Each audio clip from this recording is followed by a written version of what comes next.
بسم اللہ الرحمن الرحیم ایاک نعبد و ایاک نستعین. جب فواد چودھری کو میں نے سائنس اور ٹیکنالوجی کا منسٹر بنایا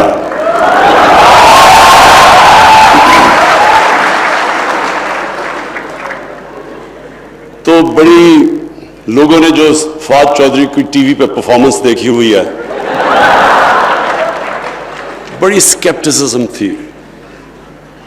لوگ کہتے جی آپ سائنس اور ٹیکنالوجی کو سیریسلی لے رہے ہیں, فواد چودھری کو آپ نے بنا دیا.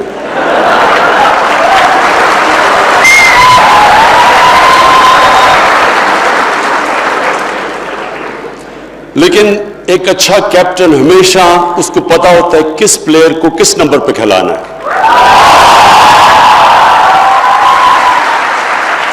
اور میں بالکل فواد چودھری آپ کو اپریشیٹ کرتا ہوں کہ آپ نے ایک سائنس اور ٹیکنالوجی کی منسٹری جس کو کوئی امپورٹنس ہی نہیں دیتا تھا, آپ نے جس طرح کا جنون اور پیشن دکھایا ہے اس منسٹری کے لیے, میں آج آپ کو داد دیتا ہوں.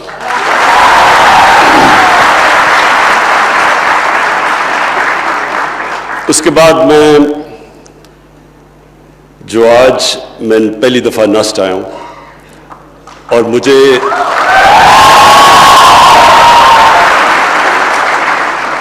میں شرمندہ ہوں کہ مجھے اندازہ نہیں تھا کہ ماشاءاللہ کتنا زبردست کام اس یونیورسٹی میں ہے.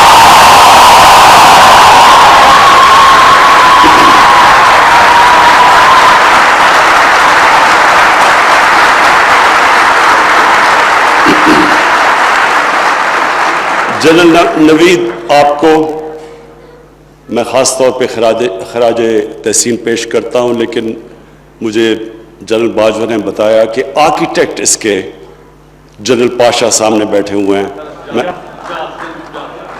جنرل شجاعت آپ کو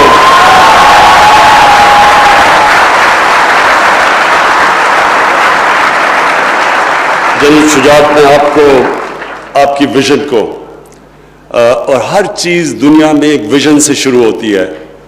پہلے ایک انسان ایک سوچ لے کے آتا ہے, ایک تصور کرتا ہے کسی چیز کا, اور پھر اللہ نے انسان کو وہ طاقت دی ہے. وہ اللہ نے ہمیں جب اشرف المخلوقات بنایا تو ہمیں کسی کو اندازہ نہیں کہ اللہ نے ہمارے میں کتنی طاقت دی ہے. لیکن جو چیز آپ پکچر کر سکتے ہیں, جس چیز کا آپ تصور کر سکتے ہیں, اللہ نے آپ سب میں وہ طاقت دی ہے کہ آپ وہ اچیو کر سکتے ہیں. پہلے میں سائنس اور ٹیکنالوجی کے اوپر صرف بریفلی کہہ دوں کہ مجھے جب فواد چودھری نے 60s سے شروع کیا تو میری زندگی تقریباً پاکستان کے برابر ہے, اور میں نے پاکستان میں جو وہ ہوپ تھا اور جو آپٹمزم تھی اور جو کانفیڈنس تھا ہمارے میں, وہ بھی میں نے فیز دیکھا ہے, اور میں نے وہ فیز بھی دیکھا ہے جدھر ہم پھر نیچے آئے اور ہمارا سیلف اسٹیم چلی گئی, ہمارا کانفیڈنس چلا گیا, ایک ڈپینڈنسی سنڈرم آ گیا کہ ہم تو کچھ کر ہی نہیں سکتے, جو بھی ہوگا وہ امپورٹ ہی کرے گا, باہر سے آئیڈیاز بھی امپورٹ کریں گے.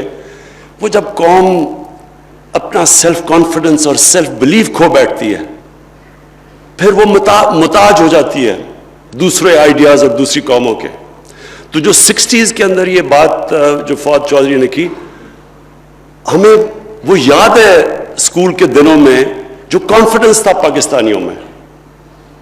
آپ یقین کریں, جب میں پہلی دفعہ ہندوستان کرکٹ کھیلنے گیا تو ہمیں ایسے ٹریٹ کیا گیا کہ ہم ایک سپیریئر کلچر ملک سے ہیں. ایک کمپلیکس تھا ہندوستان میں, جب میں کرکٹ کھیلتا تھا شروع میں, ان کو پاکستان کا کمپلیکس تھا. ہم اپنے آپ کو ایک کانفیڈنس تھا, سیلف بلیف تھا ہمارے میں,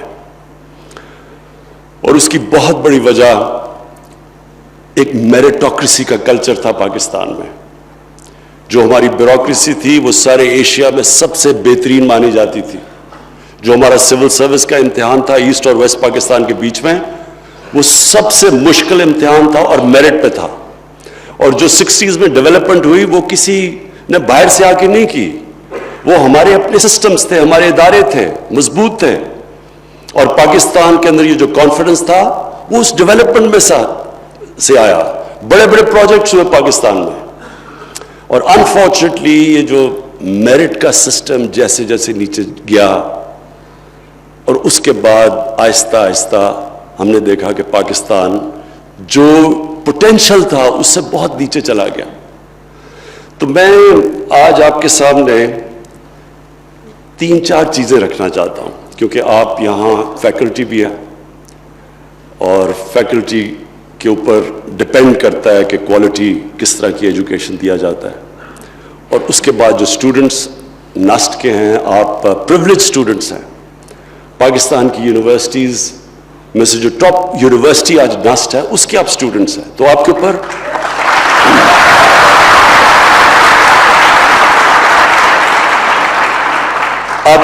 بہت بڑی ذمہ داری ہے. دیکھیں، اللہ نے جو نظام بنایا ہے وہ جتنا آپ کو نوازتا ہے اتنی آپ پہ ذمہ داری ڈال دیتا ہے. یہ سوچیں نا، پاکستان میں ہماری اس وقت جو سچویشن ہے تعلیم کا، ہم بہت پیچھے رہ گئے ہیں. کوالٹی میں بھی پیچھے چلے گئے ہیں، لٹریسی میں بھی پیچھے چلے گئے ہیں. لیکن جو آپ اس انسٹیٹیوشن میں پڑھ رہے ہیں، آپ کو پاکستان میں سب سے زیادہ کوالٹی ہائر ایجوکیشن مل رہا ہے. یہ آپ کے اوپر ذمہ داری ڈالتا ہے. تو میں اس کے اوپر پہلے بات کروں گا، اور اینڈ میں پھر میں یہ جو آج بہت بڑا کام کیا گیا، سائنس اور ٹیکنالوجی پارک پہلی پاکستان میں جو آپ نے بنائی، یہ بہت بڑی کام ہے، اور انشاءاللہ یہ ریپلیکیٹ کریں گے ہم پاکستان کے اور بھی انسٹیٹیوشنز کے اندر.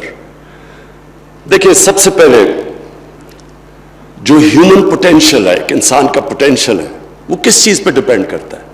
سب سے پہلے ڈیپینڈ کرتا ہے آپ کی زندگی کی ویژن کیا ہے، کیا خواب دیکھتے ہیں آپ زندگی کا. میں ریپیٹ کرتا ہوں کہ جو بھی آپ پکچر کر سکتے ہیں اپنے ذہن میں وہ پاسبل ہے. انسان نے جتنی بھی چیزیں کی، چاند پہ گیا، جتنی بھی چیزیں کی، یہ سائنس فکشن کی جو 70s میں فلم بنتی تھی، وہ آج انسان اچیو کر چکا ہے. کیونکہ اللہ نے جو آپ کی پاور دی ہے، آپ میں وہ جو پاور ہے آپ کے اندر، یاد رکھیں فرشتوں کو کہا تھا کہ انسان کے سامنے جھکو، اور اللہ نے جب شیطان نے ریوولٹ کی تو اللہ نے شیطان کو کہا کہ تمہیں نہیں پتا میں نے اس انسان کو کیا نالج دی ہے، پاور دی ہے. نالج پاور ہوتی ہے.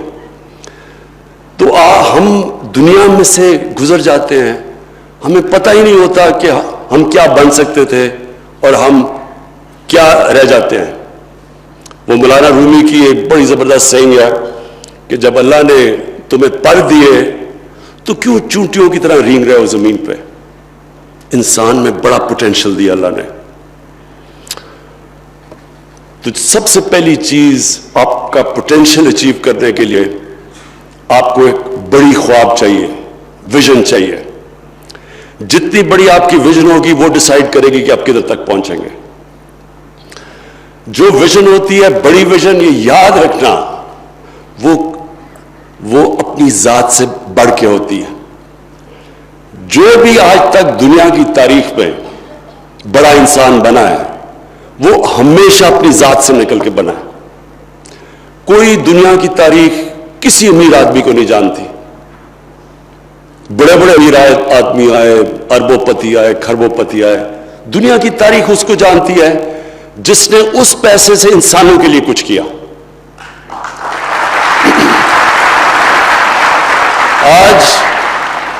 آج ایک دنیا میں بڑا نام ہے بل گیٹس. آپ بل گیٹس کو دیکھیں تو وہ واقعی بڑا انسان ہے. اتنا بڑا پیسہ جمع کر کے، بنا کے، اپنی صلاحیت سے اس نے اپنی زندگی کے اوپر بڑا کم پیسہ خرچ کرتا ہے اپنی نیڈز کے مطابق، لیکن وہ سارا پیسہ خرچ کر رہا ہے انسانیت کے لیے. ہمارے یہاں پولیو پروگرام کے اوپر وہ کتنا پیسہ خرچ کر رہا ہے.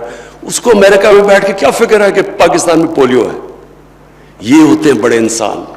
گنگا رام کو لوگ یاد کریں گے لاہور میں، پیسے والا آدمی تھا, ہاسپٹل بنا گیا.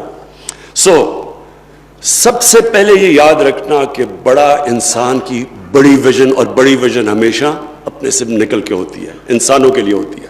اور پھر تاریخ اٹھا کے دیکھیں, دنیا صرف ان کو یاد رکھتی ہے. جب آپ ایک بڑی ویژن رکھتے ہیں, اس کے بعد بڑا امپورٹنٹ ہے ایک چیز سمجھنا, جو آپ کی ویژن ہو وہ بڑی تب ہے جب وہ آپ کا دل اس ویژن کو مانتا ہے. یہ ہمیشہ کلیش رہے گا آپ کے ذہن میں, دماغ میں اور دل میں.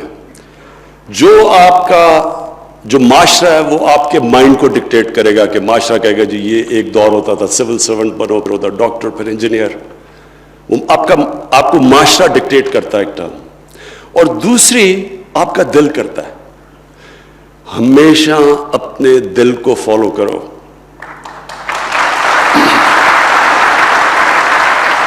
کیونکہ جو پیشن ہوتا ہے نا, جنون, وہ صرف دل میں ہوتا ہے. اور میری زندگی کا تجربہ یہ ہے کہ اگر ٹیلنٹ اور جنون کا مقابلہ ہو, زیادہ ٹیلنٹ بھی ہو لیکن جنون اس کو ٹیلنٹ کو ہرا دے گا. کیونکہ جنون آپ کو پروپیل کرتا ہے. آپ 14 گھنٹے 16 گھنٹے کام کر سکتے ہیں جب آپ کو کسی چیز کا جنون ہو. لیکن جو دماغ سے چلتے ہیں اس کے لیے مشکل ہوتا ہے, کیونکہ وہ دل جو ہے یہ ڈرائیونگ فورس ہوتی ہے. بڑے لوگوں کی, بڑے جو کام کرتے ہیں ان کے دل ڈرائیو کرتے ہیں ان کو. پھر جب آپ ایک بڑی خواب کو چیز کرتے ہیں تو اپنے ذہن میں ڈال لیں, یہ پلیز یاد رکھیں, کامیابی کا سب سے بڑا یہ راز ہے کہ پھر آپ کشتیاں جلا کے جاتے ہیں. آپ کا کوئی پلان بی نہیں ہوتا. ابھی ایک پلان بی ہوا تھا, وہ سی ہوگا, پھر زیڈ چلا جائے گا.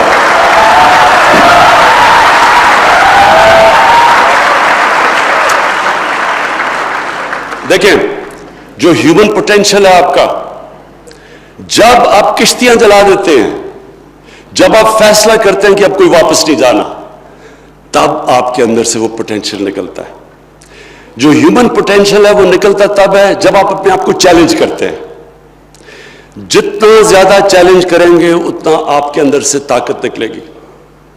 لیکن وہ تب آپ چیلنج کریں گے جب یہ آپ فیصلہ کریں گے کہ آپ کوئی واپس جانا نہیں ہے.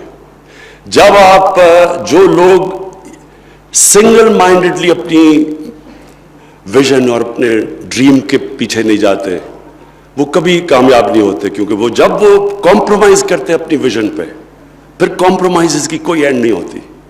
ایک دفعہ آپ اپنی ویژن سے پیچھے اتر جاتے ہیں, آپ کم چیز ایکسپیکٹ کر لیتے ہیں, ایکسیپٹ کر لیتے ہیں, پھر آپ مسلسل نیچے جاتے رہتے ہیں. کامیابی کا راز سب سے بڑا یہ ہوتا ہے کہ آپ جب ایک فیصلہ کرتے ہیں اور جو دل آپ کا فیصلہ کر لیتا ہے, پھر اس کے بعد آپ ہر کوشش کرتے ہیں, پھر آپ ایکسپیکٹ کریں جتنا آپ نے اوپر زندگی میں سوچا جانے کا, اتنی آپ ایکسپیکٹ کریں کہ آپ نیچے گریں گے. زندگی جو ہے وہ آپ جب آپ بڑا کام کرنے جا رہے ہیں تو آپ ایکسپیکٹ کریں کہ سائیکلز میں جاتی ہے زندگی, کبھی زندگی اسٹریٹ لائن میں نہیں جاتی. یہ جو سائیکل آپ کے لیے آتے ہیں, برا وقت آتا ہے, یہ جو سیٹ بیکس آتے ہیں, ڈس اپوائنٹمنٹس ہوتی ہیں, یہ آپ کو سکھانے کے لیے اللہ دیتا ہے. اس کا مطلب کہ کورس کریکشن کی ضرورت ہے. آپ کو ایک چیز غلط کر رہے ہیں, اب محنت کم کر رہے ہیں. جو انسان کامیاب ہوتا ہے وہ ہمیشہ, اس کی سب سے بڑی ایبلٹی ہوتی ہے کہ جو برا وقت جب آتا ہے اس کو برے وقت کو سنبھالنا آتا ہے, کوپ کرنا آتا ہے. کیونکہ برا وقت جب آتا ہے تو کئی دفعہ جب برے وقت میں ڈس پوائنٹ ہو جاتے ہیں, ڈیمورلائز ہو جاتے ہیں, اور وہ جو ڈیمورلائز جب آپ کو ایک سیٹ بیک کرتی ہے وہ آپ کو ہراتے ہیں. کبھی آپ کو ہرا نہیں سکتی جب تک آپ ہار ہی نہ مانیں. جب آپ ہار نہیں مانیں گے, آپ مسلسل برے وقت سے کھڑے ہوں گے, سیکھیں گے, محنت زیادہ کریں گے, اور جب آپ گر کے کھڑے ہوتے ہیں اور محنت پھر شروع کرتے ہیں, اب پہلے سے زیادہ آپ کے اندر طاقت آ جاتی ہے, اپنی اور اسٹرینگتھ ڈسکور کر لیتے ہیں. یہ ہے سائیکل جس کو سٹرگل کہتے ہیں, جس کو جدوجہد کہتے ہیں, جو کامیابی کا راز ہے. اور یونیورسٹی کے لیے, جو آپ کے لیے, کیونکہ آپ سب کوالٹی ایجوکیشن لے رہے ہیں, تو کوالٹی ایجوکیشن کی سب سے بڑی کی صفت کیا ہے؟ آپ کی جو پاور اور انالیسس ہے, اپنی غلطیوں کا جائزہ لینا, وہ باقیوں سے زیادہ بہتر ہے. اس لیے جو کوالٹی ایجوکیشن ہے وہ آپ کو اکوپ کرتی ہے اسٹرگل کرنے کی. آپ کی انالیسس, ہر برے وقت کی آپ انالائز کرتے ہیں, پھر آپ ڈیمورلائز نہیں ہوتے, آپ انالائز کر کے پھر محنت کر کے اوپر آتے ہیں. تو اس طرح آپ کے زندگی کے سائیکل پہ ہر برا وقت آپ کو پریپیئر کرتا ہے اوپر جانے کا. زندگی ایک سٹیپنگ سٹون کا نام ہے, اور جب تک آپ اپنے آپ کو چیلنج کرتے رہتے ہیں, آپ زندگی میں اوپر جاتے رہیں گے. میں نے اپنے ساتھ کرکٹرز دیکھے, بڑے ٹیلنٹڈ تھے, لیکن وہ کسی سٹیج کے اوپر جب کامیاب ہوتے تھے وہاں جا کے رک جاتے تھے. وہ اقبال کا شعر ہے کہ ستاروں کے آگے جہان اور بھی ہیں, ابھی عشق کے امتحان اور بھی ہیں. جس وقت آپ اپنے آپ کو چیلنج کرنا ختم کر دیتے ہیں, آپ کی ڈکلائن شروع ہو جاتی ہے. کیونکہ جو ہیومن پوٹینشیل ہے وہ ڈیپینڈ کرتا ہے کہ کانسٹنٹلی آپ اپنے آپ کو چیلنج کریں, اور اپنی جو اپنی ویژن ہے اس کو اپ گریڈ کرتے رہیں. میں نے دیکھا کئی دفعہ لوگ ریٹائر ہوتے ہیں, ایک دم بوڑھے ہو جاتے ہیں, بال سفید ہو, ہارٹ اٹیک ہو جاتا ہے, زندگی کا پرپس چلا جاتا ہے, مقصد چلا جاتا ہے, کیونکہ چیلنج چلا جاتا ہے زندگی سے. میں نے اگر میں اپنی زندگی لوں تو اگر میں نے جب کرکٹ ختم کی تھی تو مجھے تو کچھ بھی نہیں کرنے کی ضرورت تھی. میں بھی وہ باقیوں کی طرح کرکٹ کے اوپر باتیں بوتیں کرتا, کروڑ روپیہ سال کا کما لیتا.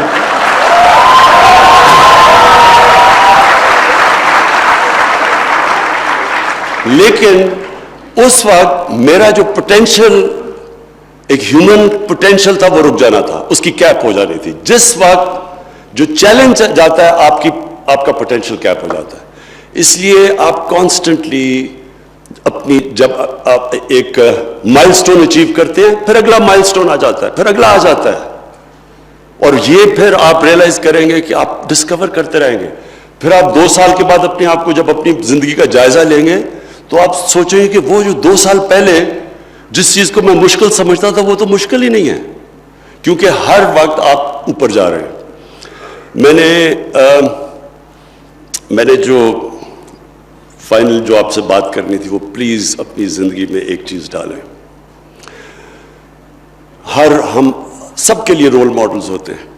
میں کھیلتا تھا, میرے رول ماڈلز تھے, میرے کزنز تھے, پھر اس سے بہتر ہوا تو پھر اور رول ماڈل ہو گیا, پھر اور ہو گیا.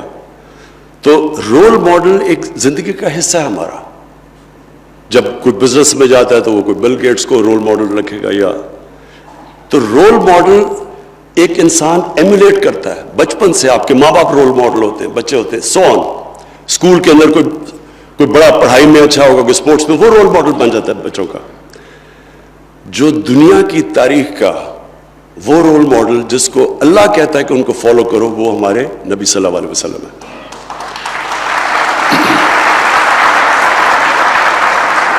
میں یہ آپ سب کو اس لیے کہہ رہا ہوں کیونکہ جب میں بڑا ہو رہا تھا, انفارچونیٹلی کسی نے مجھے یہ بات ہی بتائی. ہم جمعے کی نماز پہ میرے والد لے جاتے تھے, اس وقت زبردستی لے کے جاتے تھے, تب مجھے اتنا ایمان نہیں تھا اللہ میں. تو ادھر سنتے تھے چیزیں تو سمجھتے تھے کہ یہ صرف مسجد کے لیے باتیں ہیں. مجھے کسی نے نہیں بتایا, اور نہ مجھے کسی نے سیدھی طرح ان کی زندگی کے اوپر اس طرح بتایا جو کہ میں نے بعد میں خود کے پڑھ کے سمجھا. اس لیے میں یہ آج آپ سب کو بتا رہا ہوں. دیکھیں, دنیا کی تاریخ میں کسی انسان نے وہ اچیو نہیں کیا جو انہوں نے کیا, چاہے آپ مسلمان ہو یا نہ ہو. ان کی کوئی تو وجہ ہوگی جو اللہ کہتا ہے کہ ان کی زندگی سے سیکھو. آپ جب ان کی زندگی فالو کریں گے تو یہ ساری ٹریٹس آپ کو ان میں ملیں گی. ان کی ویژن, رحمت العالمین, انسانوں کے لیے رحمت بن کے آئے تھے, یہ ویژن تھی. انسانیت اس سے بڑا کیا ہو سکتا ہے کہ سب انسانوں کے لیے رحمت بن کے آئے. جنہوں نے ان کو فالو کیا وہ سب بڑے نام بن گئے. یہ جو سارا برے صغیر کے اندر جنہوں نے اسلام لے کے گئے وہ سارے اللہ کے بڑے بڑے ولی تھے. نظام الدین اولیاء، داتا صاحب، حضرت بابا فرید، یہ سب بڑے نام تھے. یہ ساروں نے نبی صلی اللہ علیہ وسلم کو فالو کیا. آج بھی ان کے مزاروں پہ لاکھوں لوگ جاتے ہیں کیونکہ بڑے انسان تھے. اسی طرح جب انہوں نے ان کے جب اب اللہ کے حبیب تھے، اللہ قرآن میں کہتا ہے میرے حبیب تھے، لیکن ان کو جب مشکل وقت 10 سال میں صرف 40 لوگ مسلمان ہوئے تھے. کیا کیا مشکلوں کا سامنا نہیں کرنا پڑا. لوگوں نے مذاق اڑایا، ذلیل کیا، آسٹرسائز کیا، لیکن کسی سٹیج کے اوپر انہوں نے اپنی مشن سے پیچھے نہیں ہٹے. جب لوگوں نے کہا کہ ان کو کہا ہر چیز آفر کی مکہ میں، انہوں نے کہا چاند ایک ہاتھ میں اور سورج ایک ہاتھ میں بھی دو تو نہیں ویژن پہ کمپرومائز کروں گا. لیکن صلح حدیبیہ پہ کمپرومائز کیا، مشن کے لیے کمپرومائز کیا، اپنی ویژن کے لیے کمپرومائز کیا، ویژن کے اوپر کمپرومائز نہیں کیا. اور پھر جو سب سے امپورٹنٹ چیز آپ کو پڑھنی چاہیے، کبھی بھی ضرور پڑھیں کہ ان کے دنیا کے جانے کے بعد کیا ہوا. جن لوگوں نے ان کو دیکھا تھا سب لیڈر بن گئے. سو ان ادر ورڈز جنہوں نے ان کی زندگی کو فالو کیا سب عظیم. دنیا کی تاریخ میں آپ پڑھیں، ایک بک ہے دی عرب کانکویسٹ، وہ آپ اس لیے پڑھیں کہ آپ کو پتا چلے گا کہ وہ جب ایک ایک آدمی عظیم بن گیا. حضرت بلال جو ایک غلام تھے، یہاں جنرل باجوہ بیٹھے ہیں، جنرل ملٹری کے لوگ بیٹھے ہوئے ہیں. آپ سوچیں ایک غلام دو ایکسپیڈیشنز انہوں نے لیڈ کی تھی، تو انہوں نے کیا کیا کہ جو لوگ ٹرانسفارم ہو گئے سارے، جو ان کے ارد گرد تھے سب لیڈرز بن گئے. یہ تاریخ کا حصہ ہے جو ان کی زندگی ہے. پلیز ریممبر، یہ کوئی میتھولوجی نہیں ہے، یہ تاریخ کا حصہ ہے. اس لیے آپ کو اسٹڈی کرنا چاہیے. اور جو مدینہ کی ریاست تھی، جو ان کی سنت تھی، اس کے بیس، اس کے جو اصولوں کے اوپر 700 سال تک مسلمان دنیا کی عظیم پاور بنے رہے. تو وہ اصول کیا تھے؟ آج آپ یقین کریں، آج آپ جا کے اسکینڈینیویا میں دیکھیں، جو خوشحال ملک ہیں، وہ ہمارے سے زیادہ ان اصولوں پہ چل رہے ہیں. آج جو ان اصولوں پہ چلے گا وہ اوپر آ جائے گا. تو اس لیے میں آپ سب کو کہتا ہوں کہ یہ ضرور اس کو اسٹڈی کریں، کیونکہ آپ ایک وقت یہ تھا جب مسلمان اپنے عروج پہ تھے، تو جو ہمارے سائنٹسٹ تھے وہ سب سے بڑے ریلیجس اسکالر بھی تھے. الغزالی بڑے بڑے نام تھے. وہ جو پڑھتا تھا سائنس وہ پھر بہتر ایکسپلین کرتا تھا. قرآن میں تو عالم کا خاص درجہ ہے. اور جو سب سے امپورٹنٹ چیز آپ کے لیے کہ زندگی میں کوئی شارٹ کٹ نہیں ہے. یہ جو پروسیس ہے اسٹرگل کا، یہ آپ کو بناتا ہے. آپ کا کیریکٹر بلڈنگ ادھر سے ہوتی ہے.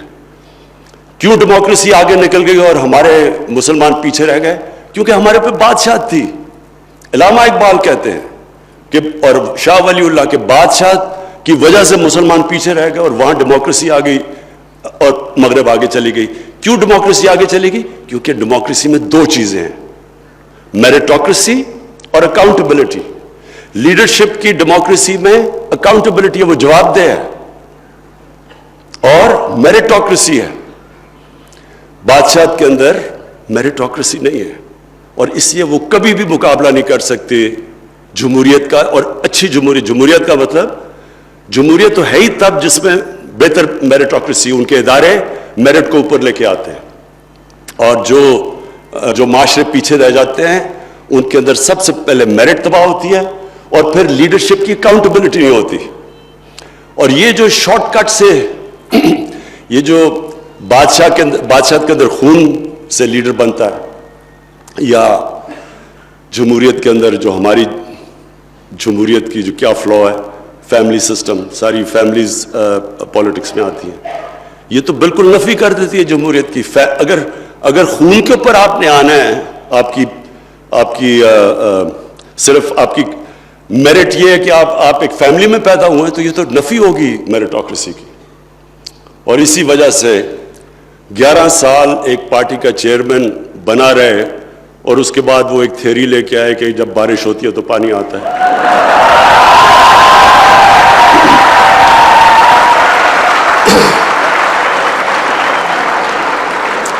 میں آخر میں جلن نوید آپ کو پوری وش کرتا ہوں کہ اپنی ملک کی طرف سے کہ یہ آپ جس طرف آپ کی یونیورسٹی جا رہی ہے اور جو آپ کوانٹملی تیزی سے آگے بڑھ رہے ہیں اور یہ جو آپ نے سائنس اور ٹیکنالوجی پارک کے اندر آج انویسٹ کیا ہے، میں ہر طرح کی آپ کو سپورٹ اشور کرتا ہوں کہ ہماری گورنمنٹ آپ کو ہر طرح کی سپورٹ کرے گی.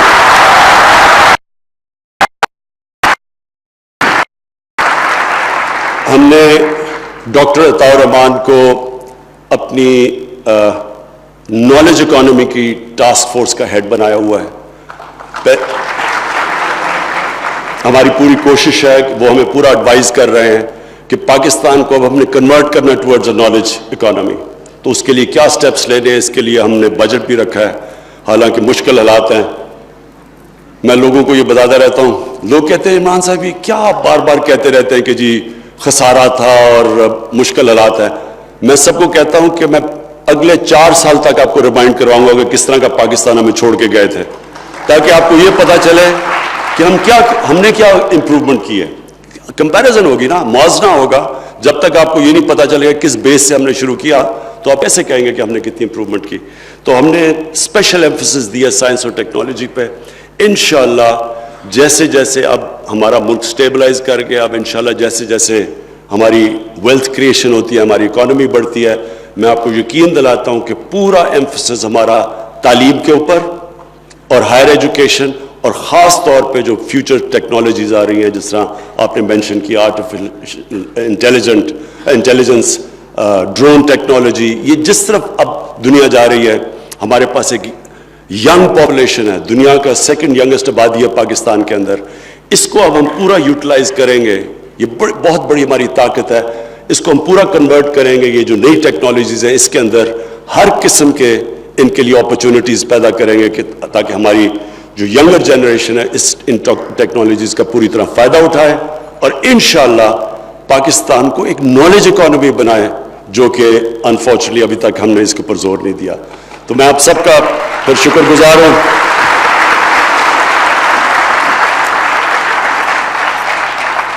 اور میں جنرل باجوہ آپ کو بھی داد دیتا ہوں کہ آرمی بیک گراؤنڈ سے ہوتے ہوئے جتنا آپ ایمفیسس تعلیم پہ دیتے ہیں، میں یہ بڑی اس کے لیے بھی میں آپ کو خراج تحسین پیش کرتا ہوں.